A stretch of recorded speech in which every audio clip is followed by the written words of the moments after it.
Entitled Women of Today in their search for attention and validation find themselves on Highway 304, the Cheater's Highway. Exit 4. ExGF wants hall pass for her dream lover. My mind flashes back. I was kneeling on one knee holding a ring in front of an empty chair at a crowded restaurant. Every eye in the place around my table was on me, most displaying abject pity, with several people's jaws wide open in shock. "Well, that didn't exactly go as planned," I said quietly to no one in particular as I rose to my feet, put the ring back in my pocket and then sat back down in my seat opposite the empty chair. I could feel every eye in my section of the restaurant upon me. I suppose things could have been worse. I lifted my glass of whiskey, comforted by the taste of the liquid as it reached my stomach.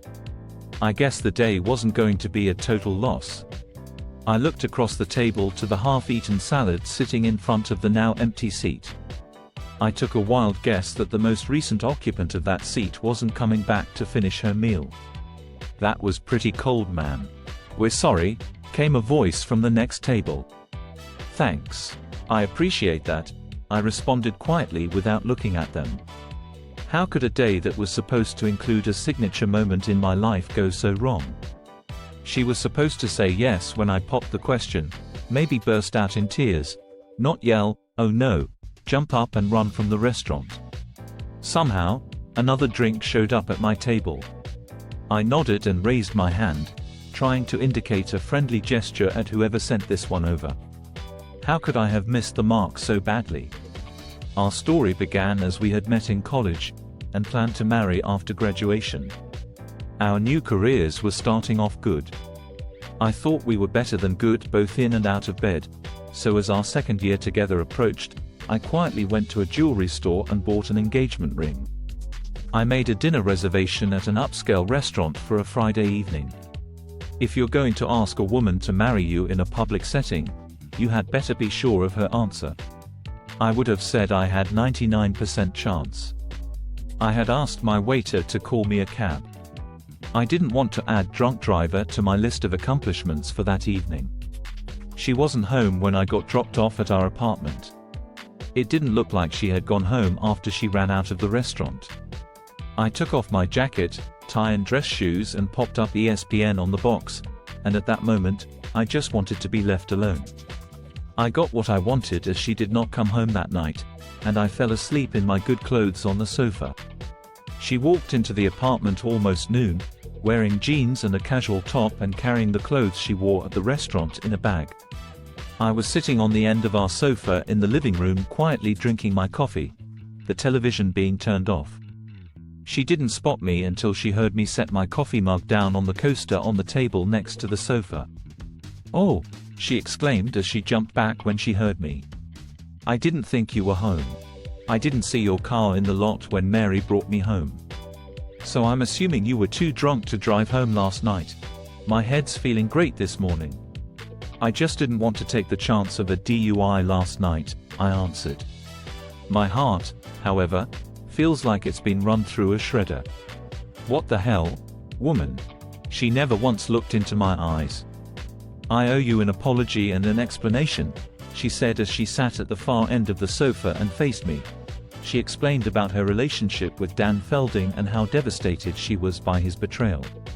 That made perfect sense to me, until she told me that she would always have a thing for him, and if he ever came back into her life, she wanted one final night with him for closure. "Wait. What?" I was startled. "You still love him and want to bang him one final time? Is that what you're saying?" "Well, yeah," she rasped. "I doubt he will ever come back into my life, but, yes, I want closure. I guess if you would love me enough you'll give me a hall pass on the off chance he would ever come back. That would be the ultimate way to express your love. And then I guess I would agree to marry you." I stared at her for I'm not sure how long. I finally heard her ragged breathing as we both sat in silence. "A hall pass is the ultimate way for me to express my love for you," I mumbled. She finally looked into my eyes, and I realized that she was actually hoping that I would agree to her insanity. "I love you more than I can ever tell you, but I don't hate myself enough to ever do that." I growled. But the chances of Dan ever coming back are remote, she said. As much as anything, the hall pass would be your way of committing to me. My way of committing to you would be to take vows of fidelity, the same way your way of committing to me would be to take those same vows. We're not sticking in a reserve clause on infidelity. I won't do that, ever, I answered.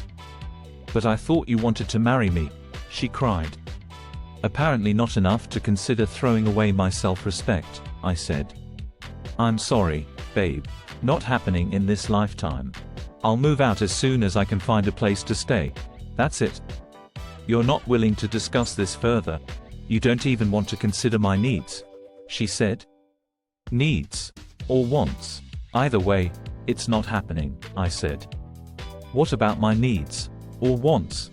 I got up off the sofa, grabbed my phone and left as she sat sobbing. It took every fiber of my being not to wrap her in my arms. The Uber I called had barely gotten out of the parking lot when she started blowing up my phone with texts and calls, none of which I responded to. I took a moment to dial my parents as I sat in the Uber. We thought you'd call last night to tell us how thrilled she was, my mother said when she picked up my call. I had told my parents of my plans a week ago. They were excited for both of us. Yeah, well, the evening didn't exactly go as planned, I said. My parents were as shocked as I was when I explained the story to them. So you're done with her? My father asked. Not going to think about this or give her a chance to change her mind about the hall pass. No, she told me she still has strong feelings for the guy. I won't be her second choice to her fantasy man, I said. I was hanging out with my best friend, Ryan, and another friend, when my phone rang with a call from her parents. Although I had ignored dozens of calls from her, I respected her parents too much to ignore their call. Jimmy, we think you should sit down and work this out, her mother said harshly. If you love each other, there should be some way you can work this out. The chances of the asshole ex coming back into the picture are slim to none. I'm sorry, but I'm not giving her a hall pass, because if it ever comes to pass that he does return and she has sex with him, we're done. I won't ever share my wife with anyone, I emphasized. You won't ever find another woman as beautiful as my daughter. I can't believe you are willing to give her up for the slim chance of her having sex with another man. She answered. So you're telling me she's willing to risk giving me up for a chance of her having another man? I guess that I'm not that important, I said. Ryan made a call to another friend that was seeking a roommate, and before the night was over, I had a new home. I moved in the next day. She tried to talk me out of leaving before it dawned on her that I wasn't just moving out of the apartment, I was also breaking up with her. Why do we have to break up, Jimmy? I love you. You love me. Maybe down the line you'll change your mind, she said. That is the attitude, right there, is why we're breaking up. At no time have you ever considered changing your mind, I said. She called me every few days. She actually asked me out several times, but I turned her down. I was indifferent to her, but the truth is my spirit was crushed. Several of us were at a popular club on a Saturday night about 6 months later when she and Ryan showed up together.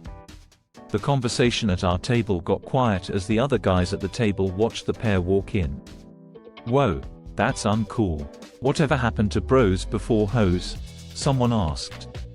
Don't worry about it, guys, I responded. They can go out with whomever they want. We haven't been together in months. It's not a problem. Unless of course he tries to cross the street in front of my car. I got some laughs from the other guys. I thought about leaving but decided I was not going to be run off. About half hour later, a nervous Ryan showed up at our table to say hello. We acknowledged him and were polite, but it was a forced conversation. Nobody mentioned his date, and he seemed happy not to mention her either. I saw a lot less of Ryan in the following months as they continued to date. None of the guys talked about them, which was fine with me. I did hear she had moved in with him about a year after they started dating. I found out they were engaged, and I wondered if she had hit him with the hall pass thing as she did with me. I would never ever ask him. The pair married a year later. I was invited, weird right?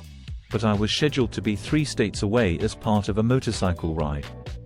I had bought myself a used motorcycle and spent a number of weekends on the road with a group of new friends. 5 years after I broke up with her, I got married.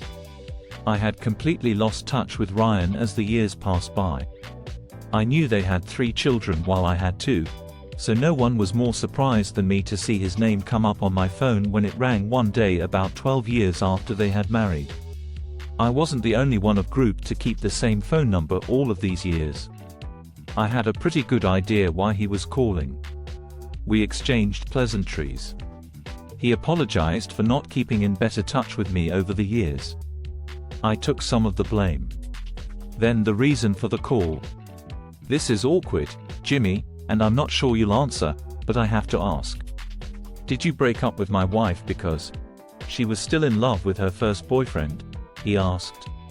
I know I was silent for several long seconds, as I wondered if he could feel my smile through his phone.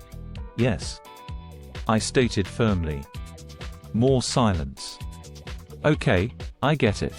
But I guess, need to talk to you. I need more than one-word answers, he whined. More silence. Okay, here's the deal, old friend, I started. I've never told anyone before, but since you haven't been friends in a long time, here it is. I asked her to marry me.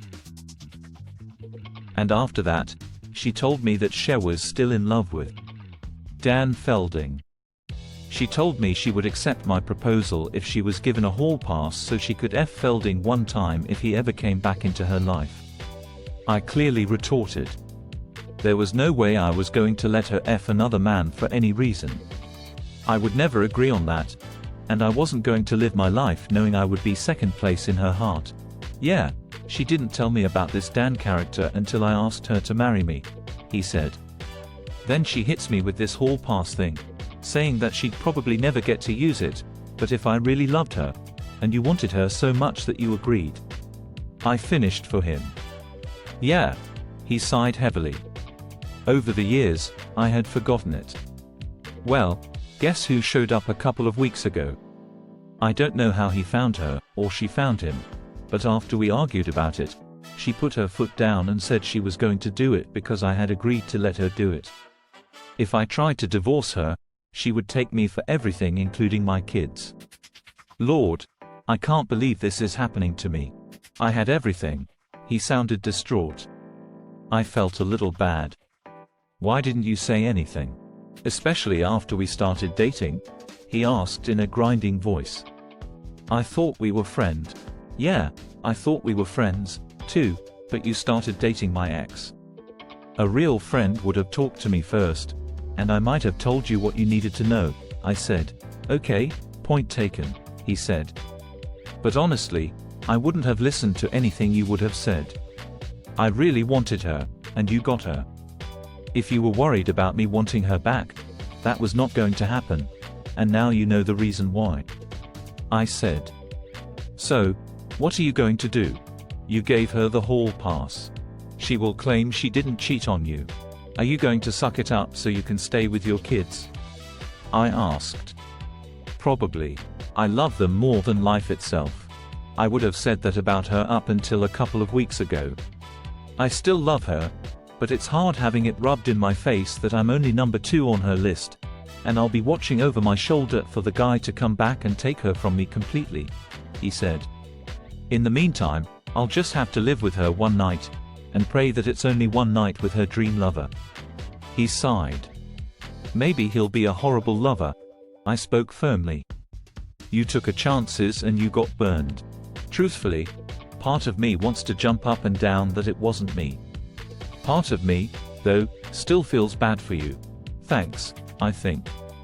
Appreciate the talk, he said before disconnecting. Laying my phone down, I found myself relieved that it had finally happened, and it didn't happen to me. My younger self thought that she was the love of his life, but older, wiser me understood that she wasn't.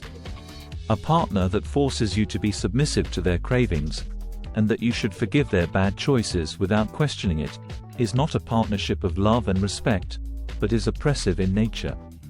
Thank for listening. Please like and subscribe.